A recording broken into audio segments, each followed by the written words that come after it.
पद्मश्री पुरस्कार लौटाएंगे बजरंग पुनिया, पीएम मोदी के नाम पत्र लिख किया ऐलान। भारतीय पहलवान और ओलंपिक विजेता बजरंग पुनिया ने पीएम मोदी के नाम एक लंबा चौड़ा पत्र लिखा है। इस पत्र में उन्होंने अपनी मांगे न सुनी जाने के कारण पद्मश्री पुरस्कार लौटाने की बात कही है। दरअसल इस साल की शुरुआत से ही भारतीय पहलवानों का एक तबका भारतीय कुश्ती महासंघ में बृजभूषण शरण सिंह की चल रही मनमानी और तानाशाही को लेकर विरोध कर रहा है। बृजभूषण पर महिला पहलवान का यौन शोषण करने का भी आरोप है। बृजभूषण शरण सिंह बीजेपी सांसद और लंबे समय से भारतीय कुश्ती महासंघ के अध्यक्ष रहे हैं। वहीं पहलवानों के लंबे आंदोलन के बाद उन्हें हाल ही में अध्यक्ष पद छोड़ना पड़ा था। हालांकि जो नए अध्यक्ष बने हैं वह भी बृजभूषण खेमे के ही हैं। किसको आप दबदबा दिखा रहे हैं? क्या है, तकब्बुर है उनका, घमंड है। तो ये वो फेडरेशन इसलिए चुने जाते हैं वो खिलाड़ियों को सपोर्ट करे, दबाव के लिए नहीं। वो तो खुल के बोल रहे हैं। मैं 65 केजी में खेलता हूँ और अब ये पीछे जो कॉमनवेल्थ गेम्स की ट्रायल हुई थी तब भी मैं फाइनल बाउट में हार गया था बजरंग से। तो अब उनका एशियन गेम्स में सीधा सिलेक्शन कर दिया गया है 65 में, बगैर ट्रायल सीधा सिलेक्शन एशियन गेम्स में। तो अब उन्होंने, अब ये धरना चल रहा था, अब धरने पे थे वो एक साल से ना वो प्रैक्टिस कर रहे हैं ना कुछ और हम यहाँ लगातार प्रैक्टिस कर रहे हैं। और हम ये अपील करना चाहते हैं अगर कम से कम ट्रायल हो हमारी।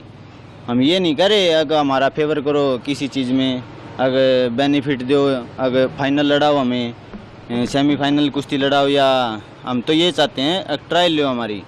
ट्रायल तो पिछली बार भी जो कॉमनवेल्थ गेम्स की ट्रायल हुई थी उसमें भी बजरंग पुनिया को सीधा सेमीफाइनल खिलाया गया था और हम शुरू से लेकर कुश्ती लड़ी थी। हमने 5 कुश्तियाँ लड़ी थी, फिर फाइनल हुआ था।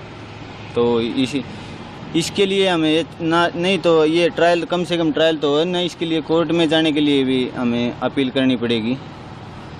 तो आप लोग सोशल मीडिया के थ्रू हम अपनी बात जाहिर कर सकते हैं। हमें ये जो जनता है, जो कुछ भी है, हमारे बच्चे हैं, प्लेयर हैं, खिलाड़ी हैं, जितने भी, हम सभी से अपील करते हैं हमारी सपोर्ट में आओ। नहीं हम धरना भी देंगे, हमारे घर वाले भी हैं वो भी धरना कर रहे हैं जगह जगह। और हम नहीं, इससे भी नहीं हुआ तो हम कोर्ट में भी अपील करेंगे। अगर हमारी ट्रायल लो, हमारा पहलवानी का फ़ायदा क्या है? हमें 15 साल हो गए यहाँ पे, अब ट्रायल ही नहीं लेंगे तो हम जाएं कहाँ फिर? इसका मतलब तो पहलवानी छूट गई हमारी। तो लेकिन विशाल कितना गलत है, क्योंकि आप लोग, जैसे आपने बताया, आप मेहनत भी कर रहे हो और उन्होंने उनको सीधा, हालांकि आप ये बात भी सही कि बजरंग ने पिछले 1-1.5 साल तक कोई टूर्नामेंट नहीं खेला है, वही विनेश ने भी 1-1.5 साल तक कोई टूर्नामेंट नहीं खेला है और डायरेक्ट उनको एशियन गेम्स की फ्लाइट की टिकट पकड़ा दी है। तो अब ये है, अगर और भी तो बच्चे हैं जैसे रवि दहिया है, ये इनका भी ओलंपिक में मेडल है, और दीपक पुनिया भी वर्ल्ड मेडलिस्ट है, इनका नहीं डाला। इन दो का ही क्यों डाल दिया? 53 और 65 में क्यों डाला को? तो अब ये तो धरने का मतलब तो यही था, अपना नाम गिरवा गए। तो अभी और बच्चे 65 वाले कहाँ जाएं? और 3 दिन बाद ट्रायल है, अब आपको लग रहा है कि वो तो अनफेयर ट्रायल होगा? इस तरह से आपकी मेहनत धरी की धरी रहेगी। ऐसे कर रखा है जैसे फर्स्ट ट्रायल तो होंगी 65 की, फिर वो दे रखा है ना, जब बजरंग मना करे कि मैं एशियन गेम्स में नहीं जा रहा, तब दूसरे वाले का नंबर आ सकता है। तो इसका जिस दिन ट्रायल होंगी उस दिन मैच पे प्रदर्शन करेंगे, हम वहीं पे मैच पे धरना देंगे, तभी कुछ होगा। तो लोग कोर्ट जा रहे हो, धरना भी देंगे क्या?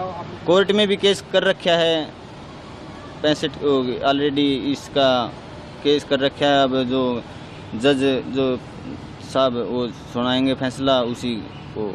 अगर उससे भी बात नहीं बनती है तो क्या आप लोग भी पहलवान धरने पे बैठोगे? धरने पे तो बैठना ही पड़ेगा सर, फिर तो और क्या, रास्ता ही कोई बचा नहीं फिर।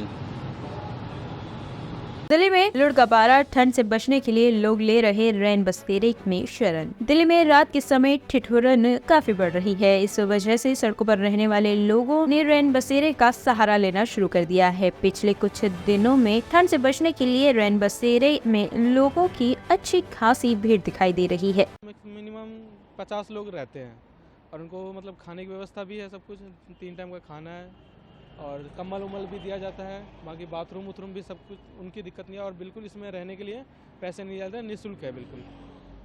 लोग तो संख्या में आ रहे हैं अभी? आते हैं जैसे फैमिली वाले तो 3 से 4 आदमी आते हैं तो एडजस्ट करना पड़ता है उनको, दिया जाता है बेड, 2 बेड या 3 बेड जो भी खाली होता है वैसे दिया जाता है। जैसे अकॉर्डिंग मतलब खाली होता है तो दे देते हैं, नहीं होता है तो हम आगे 4 नंबर पे भेज देते हैं। ठंड पिछले 2 दिनों से कुछ दिनों से ज़्यादा बढ़ हो रही है, जी। तो उसको देखते क्या इंतजाम करें? तो कम्बल दे देते हैं, डबल कर देते हैं। कम्बल जैसे कम हो जाता है तो फ़ोन कर देते हैं तो 1 से 1.5 घंटे में कम्बल आ जाता है, तो उनको फिर कम्बल दे दिया जाता है, तो ठंड के लिए कोई दिक्कत नहीं है। बेड जैसे कम पड़ रहे हैं तो उसके लिए भी आप आगे रिक्वेस्ट डालते हैं कि बेड बढ़ाएं, यहाँ पे लोग ज़्यादा हैं? जी, तो वो 4 नंबर पे हमारा है और भी शेल्टर है, वहाँ पे काफ़ी सारे 15 शेल्टर हैं, तो वहाँ पे भेज देते हैं, वहाँ पे हो जाता है।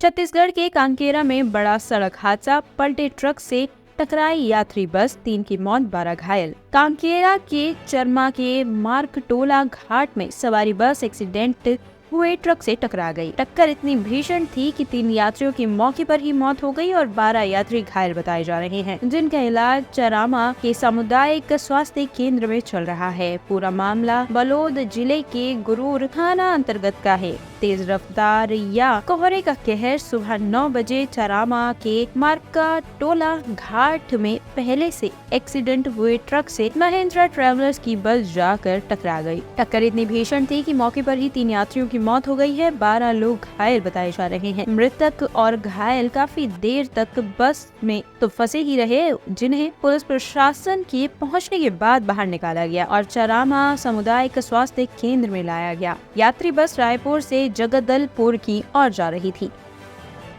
ब्यूरो रिपोर्ट टीम तफ्तीश न्यूज।